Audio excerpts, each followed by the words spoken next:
Let me be real with you for a second. I have watched grown adults, frequent flyers, people who travel every single week for work, get pulled aside at security because of something completely avoidable sitting in their bag. And the worst part? Most of them had no idea they were doing anything wrong. Today, I am giving you 17 carry-on mistakes that will get you flagged at the airport faster than you can say TSA pre-check.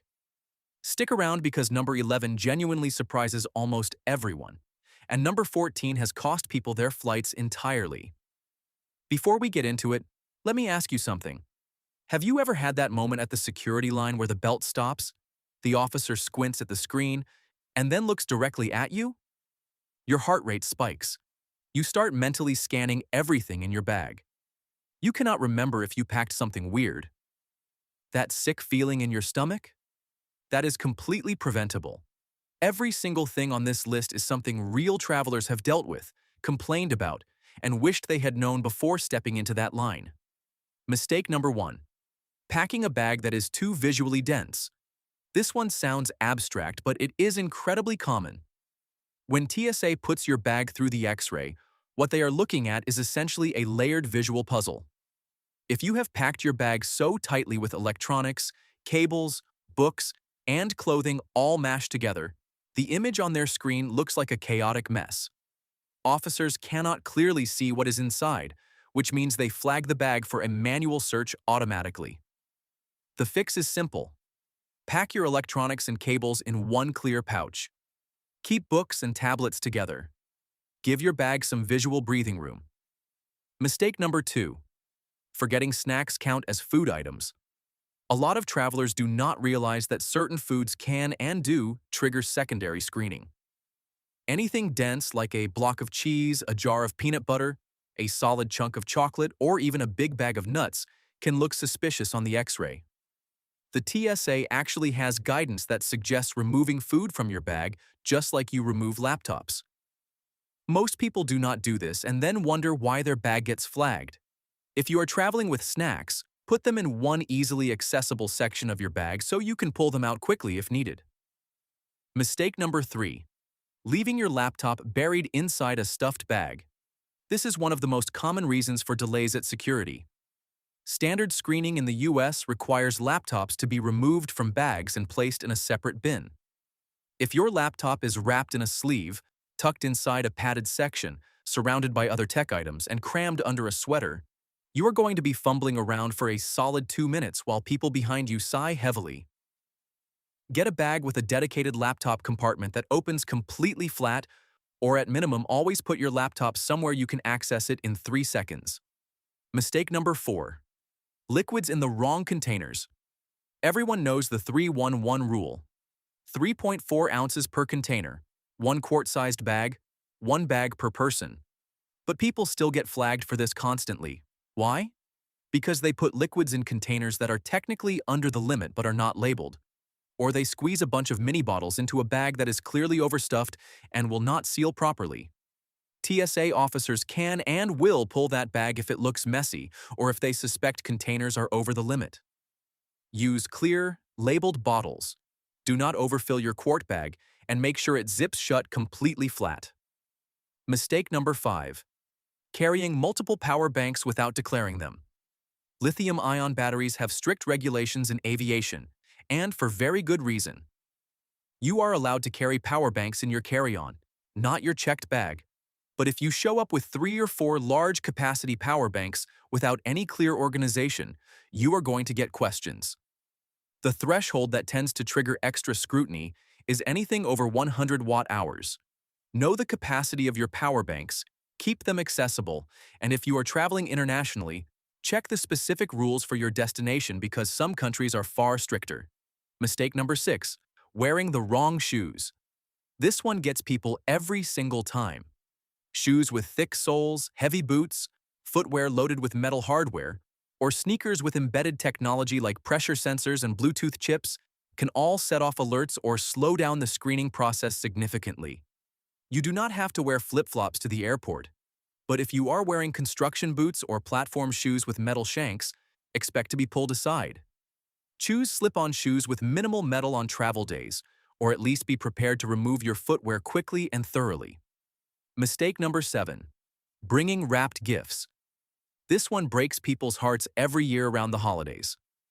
You spent time beautifully wrapping a gift for someone at your destination, and a TSA officer is about to tear it open.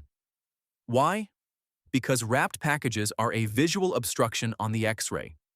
If officers cannot identify what is inside, they will unwrap it or ask you to. There is no negotiation on this. Ship wrapped gifts ahead of time or wrap them after you arrive. Carry gifts unwrapped in your bag so they can be seen clearly during screening. Mistake number 8. Ignoring the security theater of randomization. Many airports and airlines use random selection protocols to pull travelers for additional screening regardless of what they are carrying. This is not personal. However, a lot of travelers make it worse by behaving in ways that attract human attention on top of the algorithmic selection. Being visibly anxious, rushing, being dismissive towards staff, or arguing with officers about minor inconveniences turns a routine flag into a much longer and more frustrating interaction. Stay calm, be cooperative, answer questions directly, and remember that the person screening you is doing a job. Mistake number 9. Having tools in your bag from a previous trip. This is one of the most commented about frustrations in traveler communities online. Someone went camping or did some home repairs, tossed a multi-tool or a pocket knife into their day pack, and then forgot to remove it before their next flight. TSA finds it immediately, and now you either forfeit the item or go back and check your bag. Multi-tools, box cutters, razor blades, and certain types of scissors are all prohibited in carry-on bags. Do a complete audit of every bag you travel with before every trip, not just the ones you packed specifically for the flight. Mistake number 10. Overfilling your personal item. Airlines are increasingly cracking down on the size of personal items, and terminal gate staff have become far more aggressive about measuring bags. If your backpack or tote is visibly bursting, has items hanging off the outside, or simply cannot fit under the seat in front of you, you will be asked to check it. On some budget carriers, this will cost you a significant fee right at the gate. Personal item limits are real. Know your airline's dimensions, pack within them, and resist the urge to stuff one extra jacket or pair of shoes into a bag that is already at capacity. Mistake number 11. Bringing a snow globe. I told you this one would surprise people. Snow globes contain liquid and are not allowed in carry-on luggage regardless of size. Because the liquid amount inside cannot be verified, TSA treats every snow globe as a potential violation of the liquid rule. People buy them as souvenirs, toss them in their bag without thinking, and then get held up at security. Pack snow globes in your checked luggage, ship them home, or leave them at the gift shop. They are a surprisingly frequent trigger for screening delays, and they are almost always an afterthought. Mistake number 12. Traveling with medication that is not clearly labeled. If you take prescription medication, especially anything in controlled categories, you need to travel with it in its original pharmacy-labeled bottle. Loose pills in an unmarked container or in a daily organizer without any accompanying documentation will almost always draw attention. While TSA does not require you to show prescriptions, having a prescription printout or your doctor's contact information readily accessible can dramatically speed up the secondary screening process if your medication is questioned. This is especially true when traveling internationally where customs officers may be involved. Mistake number 13. Not removing your belt and metal accessories before the line. You would think after years of post-9/11 airport security, everyone would know to remove their belt before walking through a metal detector. And yet, every single day at airports around the world, the alarm goes off, the person looks genuinely shocked, and everyone waits. Watches, belts, heavy necklaces, metal hair clips, and large earrings should all come off before you approach the scanner. Better yet, put them in your carry-on before you even get to the airport. That way, you are not juggling loose accessories while trying to grab your bins. Mistake number 14.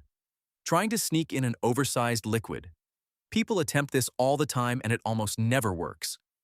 A full-sized shampoo bottle hidden under a pile of clothes, a large water bottle that was not emptied before security, a smoothie from the food court on the departures level before you went through screening. Officers have seen every single hiding method imaginable, and the X-ray makes it irrelevant anyway. Liquids show up clearly.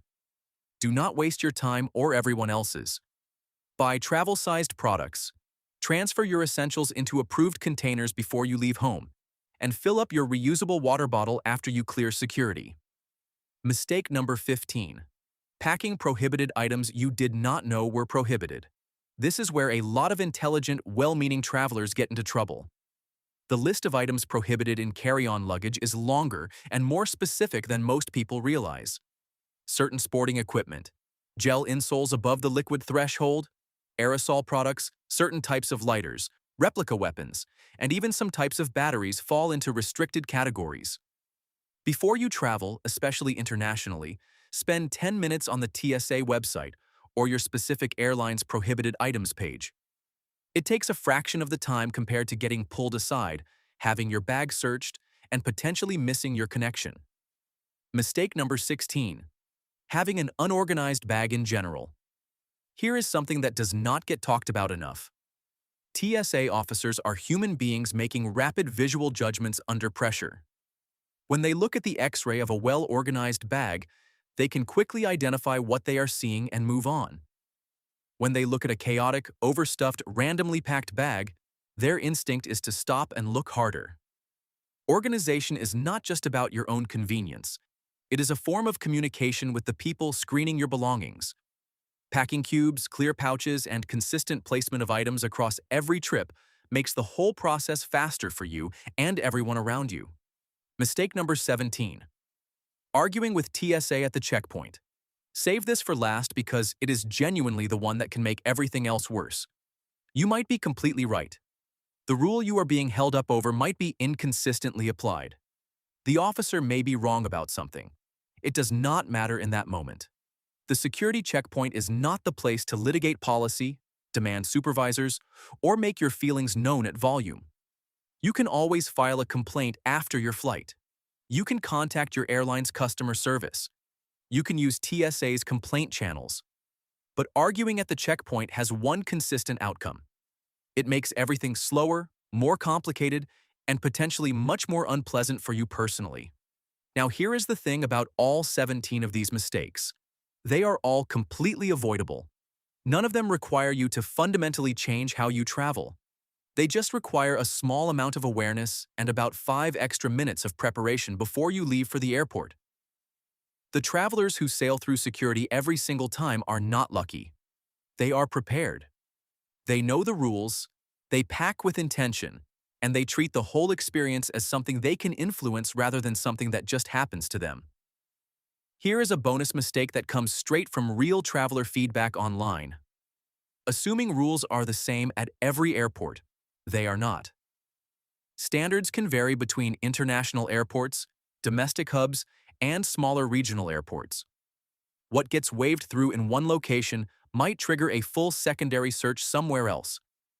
If you are a frequent traveler, you have probably experienced this inconsistency firsthand and found it maddening. The only way to handle this is to always travel at the most conservative standard. Pack and prepare as if you are going through the strictest airport on the planet, and you will never be caught off guard by local variation. Another thing real travelers point out consistently is the difference between TSA pre-check and standard screening. If you do not have pre-check and you travel more than a few times a year, it is genuinely one of the most worthwhile investments you can make. The application process is straightforward, the cost is reasonable, and you do not have to remove your shoes, laptop, or liquids at pre-check lanes. Global entry includes pre-check and gets you through customs faster on international arrivals. These programs exist specifically to make frequent travelers' lives easier, and the enrollment numbers have been growing significantly over the past several years. One more thing worth saying. If you have ever been flagged at security and felt embarrassed or frustrated, you are in genuinely enormous company. Almost every traveler has a story.